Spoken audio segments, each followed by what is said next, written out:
Salut Virginie. Tu sais, parfois je regarde les couples sur les réseaux sociaux, tout sourire, des vacances parfaites, toujours en phase, et je me dis, waouh, est-ce que c'est vraiment comme ça? Parce que, honnêtement, la vraie vie, le quotidien, c'est rarement aussi idyllique, n'est-ce pas? Oh, Hervé, tu as mis le doigt sur le problème. C'est tellement facile de tomber dans ce piège de la comparaison. On voit ces extraits soigneusement sélectionnés, et on commence à croire que la vie de couple devrait être un long fleuve tranquille, comme on dit en français. Mais la vérité, c'est que ce n'est presque jamais ça. C'est plutôt un fleuve avec des rapides, quelques cascades, peut-être même un détour dans un marécage parfois. Exactement. Et c'est un peu ce dont nous voulons parler aujourd'hui, n'est-ce pas? Cette idée que, bien que la vie de couple ne soit pas toujours un long fleuve tranquille, c'est en réalité dans ces tempêtes, ces moments difficiles, que l'on apprend vraiment à mieux ramer en scène. Oh, mais loin. C'est une belle façon de le dire, je trouve. C'est tout à fait vrai. Parce que si tout était toujours calme et facile, est-ce qu'on apprécierait vraiment les moments de paix? Et plus important encore, est-ce qu'on apprendrait vraiment à se connaître soi-même, à connaître son ou sa partenaire, et à connaître la force de notre lien? Je veux dire, les conflits, les désaccords, les décisions difficiles, c'est inévitable. C'est la façon dont on les gère qui définit la relation. Je me souviens au début de ma relation, j'avais cette attente naïve que l'amour conquérait tout, automatiquement, que si nous nous aimions assez, tout se mettrait en place, comme par magie. Quelle désillusion! Ce n'est pas une question de magie, n'est-ce pas? C'est une question d'effort conscient. Je pense que la communication est primordiale. Ou plutôt, son absence ou la mauvaise communication. On part souvent du principe que nos partenaires peuvent lire dans nos pensées, ou qu'ils interpréteront nos mots ou nos actions exactement comme nous l'entendons. Quand ce n'est pas le cas, c'est la tempête. Et puis il y a la gestion des attentes différentes concernant la vie commune, les finances, les tâches ménagères, l'éducation des enfants, l'espace personnel. Soudain, deux individus, avec leurs propres habitudes bien établies, doivent fusionner, et c'est rarement sans heurts. C'est une excellente analogie, Virginie. C'est comme si on prenait constamment des leçons de conduite, même après avoir obtenu son permis. Selon toi, quelles sont les plus grandes tempêtes initiales auxquelles les couples sont confrontés et qui les obligent à apprendre à ramer ensemble? C'est tellement parlant, Hervé. Ce n'est jamais vraiment à propos du lave-vaisselle, n'est-ce pas? C'est toujours quelque chose de plus profond, en général. Et ce sont ces moments-là qui mettent vraiment une relation à l'épreuve? Est-ce qu'on se replie sur soi? Est-ce qu'on s'emporte? Ou est-ce qu'on, comme on dit, prend une rame et essaie de naviguer ensemble dans cette zone de turbulence? Cela demande un choix délibéré de s'engager, de comprendre, plutôt que de simplement réagir. Et ce choix, c'est là que l'apprentissage commence, n'est-ce pas? Pour moi, apprendre à ramer ensemble dans ces moments-là signifiait réaliser que je devais écouter activement, et pas simplement attendre mon tour de parler, et articuler mes propres sentiments et besoins sans blâmer. Cela semble simple, mais c'est incroyablement difficile quand les émotions sont à vif. C'est un changement radical par rapport à la façon dont nous fonctionnons souvent dans nos vies individuelles. Dans une relation, il ne s'agit pas seulement de ce que Ebjed veut ou de ce dont Ijed a besoin. Il s'agit de ce que nous voulons, de ce dont nous avons besoin, et de trouver ce terrain d'entente. L'empathie devient votre rame la plus importante, je pense. Essayez de comprendre sincèrement le point de vue de votre partenaire, même si vous n'êtes pas d'accord, est fondamental. L'empathie, absolument.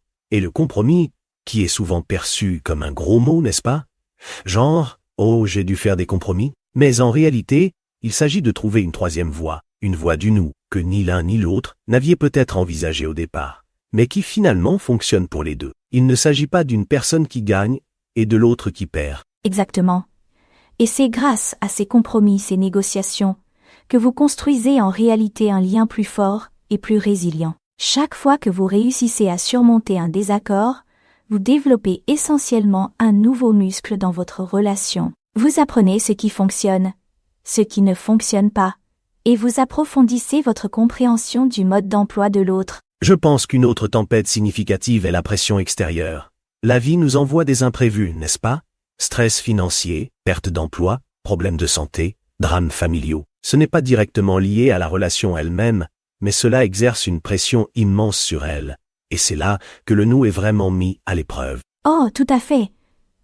Ce sont les grosses vagues qui peuvent faire chavirer une embarcation fragile. Mais pour les couples qui se sont déjà entraînés à ramer ensemble à travers de plus petites bourrasques, ces pressions extérieures peuvent en réalité devenir des forces unificatrices. Vous faites face à quelque chose ensemble, en équipe, plutôt que de laisser cela vous diviser.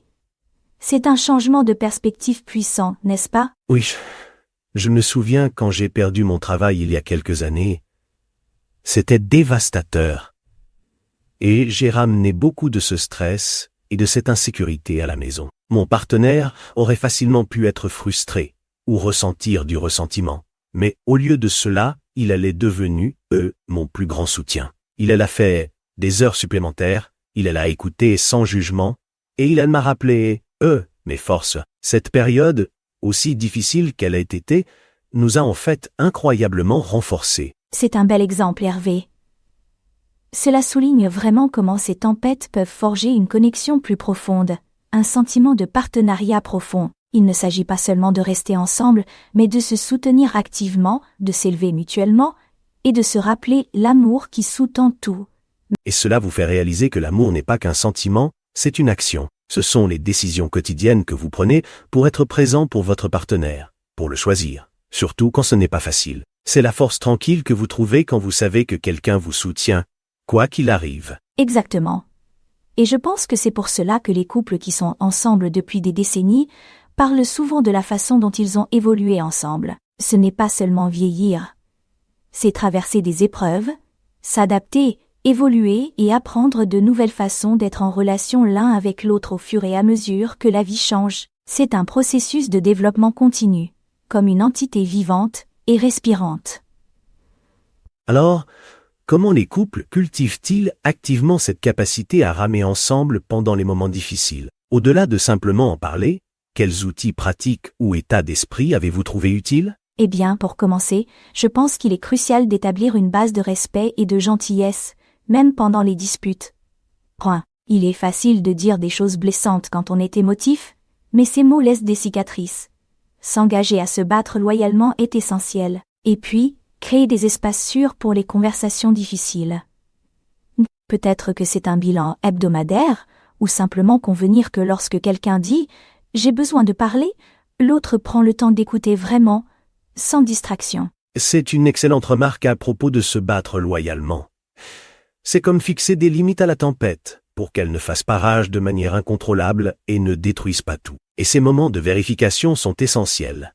Il est tellement facile pour de petits problèmes de s'envenimer et de devenir importants s'ils ne sont pas traités de manière proactive. Exactement.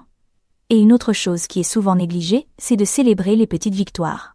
Lorsque vous réussissez à surmonter un moment difficile, reconnaissez-le. « Hey, on a vraiment bien géré ça » ou « merci de m'avoir vraiment écouté ». Même quand c'était difficile à entendre, ces affirmations renforcent ces comportements positifs de rame et rendent les défis futurs moins intimidants. C'est brillant, Virginie. C'est comme développer la confiance en tes capacités d'aviron. Plus tu réussis, plus tu crois pouvoir gérer les prochaines difficultés. Et je pense que l'humour joue un rôle aussi, non? Être capable de rire de vous-même ou de l'absurdité d'une situation peut vraiment désamorcer la tension. Oh, absolument. Le rire est un véritable radeau de sauvetage. Il vous rappelle que même au milieu d'une discussion sérieuse, vous êtes toujours connectés, que vous vous souciez toujours l'un de l'autre et qu'il y a une légèreté sous les choses graves. C'est un moment de soulagement partagé qui renforce votre lien. Alors, si la vie de couple n'est pas un long fleuve tranquille et qu'elle est pleine de tempêtes, cela signifie-t-il qu'elle est intrinsèquement difficile ou épuisante tout le temps? Parce que ça a l'air un peu décourageant. Pas du tout, Hervé. C'est justement ce qui est beau. Les moments de tranquillité deviennent encore plus précieux et significatifs parce qu'on les a mérités. Après avoir navigué dans une zone difficile, jeter l'ancre dans une crique paisible est incroyablement gratifiant. Il ne s'agit pas d'être constamment dans la difficulté, mais de reconnaître la réalité de la vie et des relations, et de vous donner les moyens d'y faire face ensemble. C'est une perspective magnifique. C'est comme la joie tranquille d'un coucher de soleil partagé après une journée de vent violent. Cela renforce l'idée que les tempêtes ne sont pas là pour vous briser, mais pour vous montrer à quel point vous pouvez être fort, individuellement et en tant qu'unité. Absolument. Et je pense que c'est une vision de l'amour et du partenariat bien plus stimulante et réaliste que le conte de fées du Farinwarperto. Ils vécurent heureux pour toujours. Il s'agit plutôt de Borbal Porcelaine. Ils vécurent heureux pour toujours avec beaucoup de travail acharné, de communication et d'évolution mutuelle. Cela me semble plus authentique, plus réalisable, et en fin de compte, plus profondément satisfaisant. Absolument. Alors, pour ceux qui nous écoutent et qui traversent peut-être une tempête relationnelle en ce moment, quel serait votre principal conseil, Virginie, pour apprendre à ramer ensemble? Mon conseil le plus important serait de vous rappeler que vous êtes dans la même équipe. Quand une tempête se lève, ce n'est pas vous contre votre partenaire, mais vous deux contre le problème. Changez de perspective. Oubliez ma façon de faire ou sa façon de faire et concentrez-vous sur notre chemin à suivre. Et continuez à communiquer même quand c'est inconfortable. Ces conversations sont les rames qui vous permettront de vous en sortir. C'est puissant. Vous êtes dans la même équipe. Je pense que si chaque couple pouvait vraiment intérioriser cela, ça changerait tellement de choses. Pour moi, je dirais, soyez patient avec vous-même et l'un envers l'autre.